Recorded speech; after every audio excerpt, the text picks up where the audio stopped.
CBS Radio brings you The Couple Next Door, written by Peg Lynch and starring Peg Lynch and Ethel Bunce.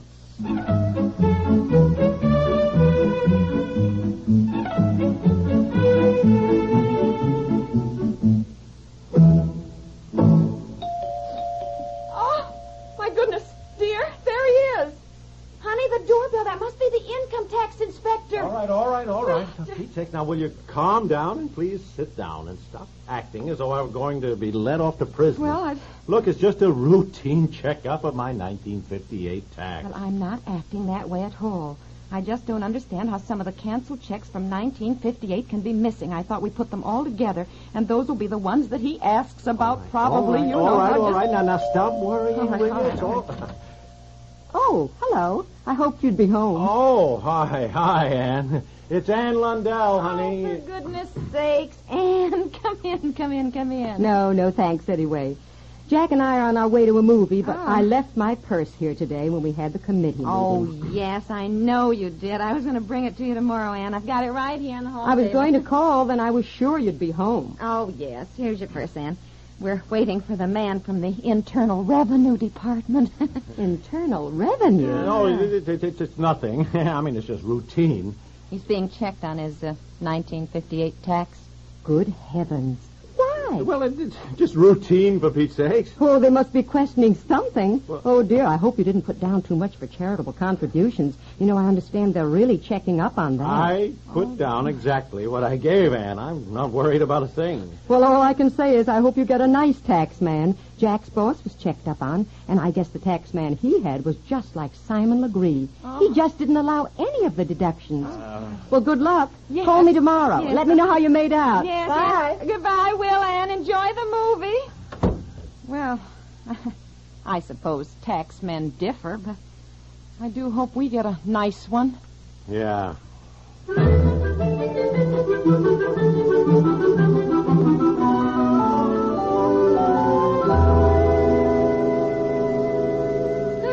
Goodness, look at the time. Didn't the tax man say he'd be here between 8 and 8:30? Yes, he did. It's not 8:30 yet. Now, take it easy, will you, honey? It's only 8:20. I wish you'd relax. You act as though we had something to hide, for heaven's sake. I know we don't, but I just wish, that we could find that canceled community chest check for 58. It's the one big contribution we make, and that check would be missing. I can't understand it. Makes me nervous not having it. You heard what Ann said. Tax people are suspicious, apparently, if they think you put down too much for charitable contributions. What if he questions you about it, and you don't have it? If he questions me, I'll tell him I lost the check, which apparently I have. I've got checks here for other charities. I wrote down the whole list. Where is it? I had it. Oh, yeah, here. What's here. that? Is that all right. No, this Red Cross, Heart Fund, all that. Let me look at it. Just wish Reverend Shelley could see what you put down for contributions to the collection plate. Look, I put it down just as close as I could remember. Well, anyhow, I'll go upstairs and look in that box in our closet. I think that's all 1959 stuff, but maybe the 58 check got mixed up with it somehow. In the meantime, you take another look in our check file, dear. Oh, okay. Maybe it got filed under something else. Look under miscellaneous, dear. It might be under that, What? Look under what? Honey? Oh, well, Oh, golly. Good evening, Mr. Piper. Yes. Fletcher, Dawson Fletcher from the tax office. Oh, yes, Mr. Fletcher. Won't you come in? Yes, thank you. Dear, did you find the community chest check? Oh, well, no, dear, no, never mind. Well, just don't mention it to the tax man. Maybe he won't even notice it. Oh, dear. You can always tell the tax man it was an out-of-pocket contribution. I think that's what they say. Oh. May I take your coat, Mr. Fletcher? Thank you. Well, it's certainly chilly out, isn't it? Hope we get our spring weather before long, huh? Oh, just go right on in the living room, will you, Mr. Fletcher? Thank you. Dear, I can't find the canceled check up here either. Just tell the tax man that you handed over some cash for charity, Oh. and there isn't any way he can check on you.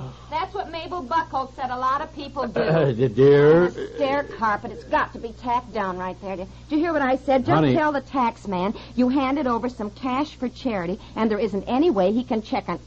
Ow! What's the matter with you? Good evening. Oh. This is my wife. My wife is Mr. Fletcher, dear, from the tax office. How do you do?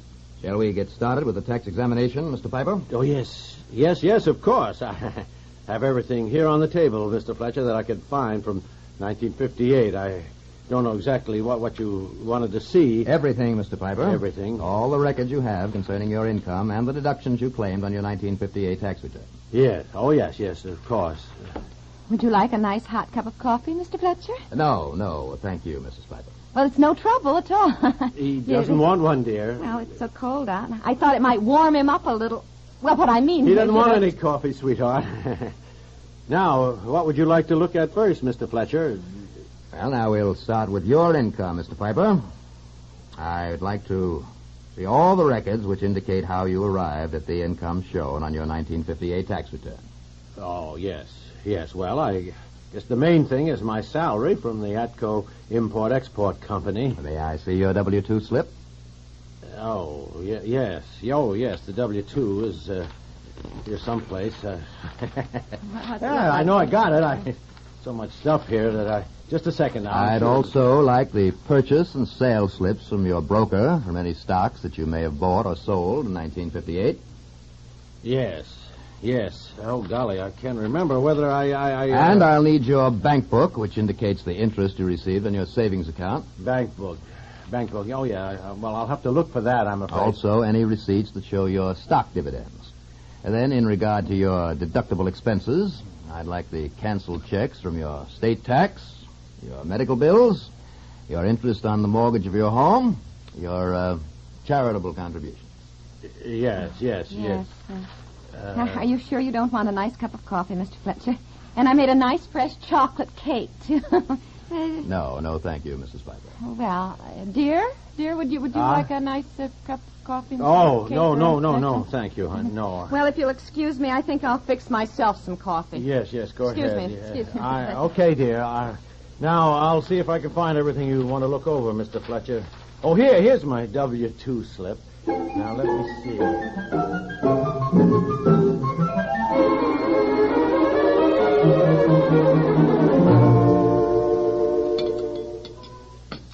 Oh, hi, dear. I'm just having another cup of coffee. Thought I'd stay out here in the kitchen, do some ironing, keep out of it. Having put my foot in my mouth once tonight, huh? Well, has he asked about the community chest check? Oh, yes. I just told him we couldn't find it. What'd he say? Well, nothing. Nothing. What does that mean? Well, I don't know. He just sits in there looking at everything and making notes. Certainly not the chatty type, is he? No. Well, he's just being businesslike. Certainly being nosy. Well, I mean, know that's everything. his job, for Pete's sake. I mean, after all, it's just a routine checkup. Mr. Piper. Mr. Piper. Excuse me, I'd like to ask you about this. Oh, Mr. Fletcher, if I may interrupt, I'd like to explain about the community chest check. If it's lost, I'm sure it's my fault, not my husband's. I mean, I'm the careless one in this family. Dear, Well, I am, dear. I mean, I know my husband wouldn't have listed our contribution to the community chest Honey. if we hadn't made the contribution. I mean, my husband's just as honest as the day is long. Oh, now, honey. Well, you are, dear. You are. My husband has never tried to get by with anything on his income tax. He has always declared everything. In fact, he's so honest that, frankly, if you don't mind my saying so, Mr. Fletcher, I think it's a little insulting for the government to check up on him. Honey. Well, I do. For a week now, ever since you knew about this, you've been so nervous and upset and worried. And Well, I I've been haven't so been worried nervous. at all, for Pete's sake. Mrs. Piper, I have no doubt that your husband is an honest man. But even honest men do make mistakes. And I'm sure, Mr. Piper, that this was just a mistake.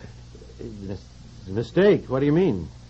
I find, Mr. Piper, that you did not declare all of your 1958 income.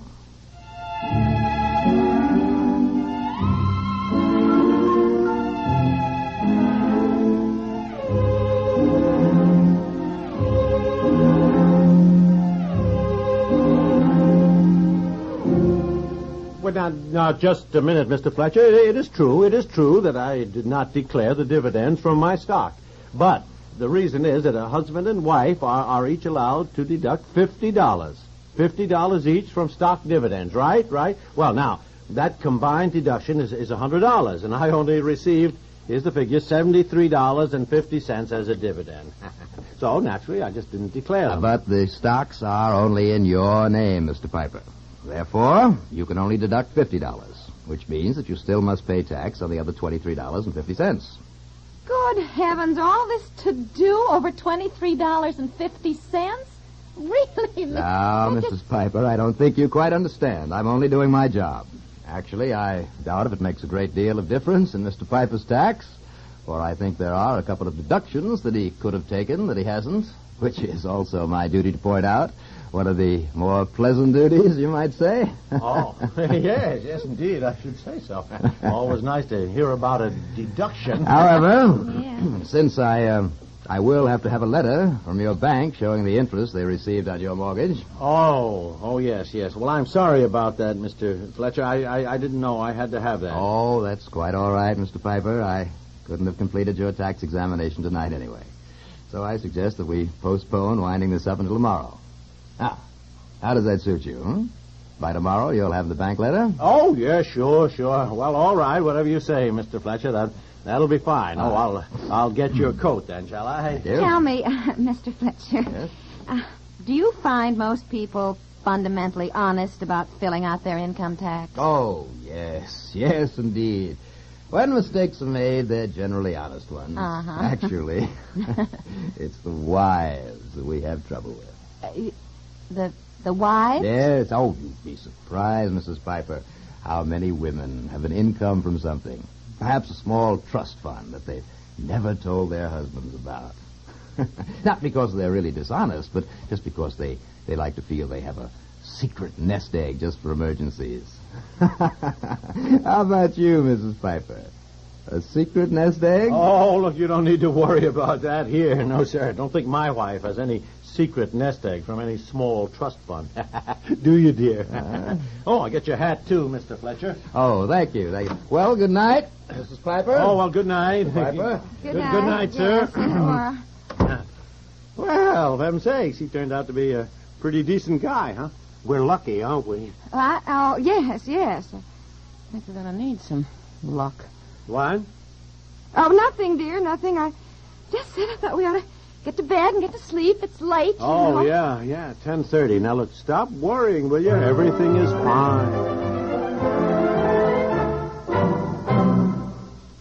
Here now, a forthright statement by an obviously important personality. Hello. Got the word yet, sweetie? The solidest block of showbiz anywhere is on CBS Radio these days. Arthur Godfrey Time, Gary Moore, the new Bing Crosby Rosemary Clooney show, and Art Linkletter's house party. Isn't that a darb of a lineup? Makes listening a happy habit. We top career women think so, and I do mean top.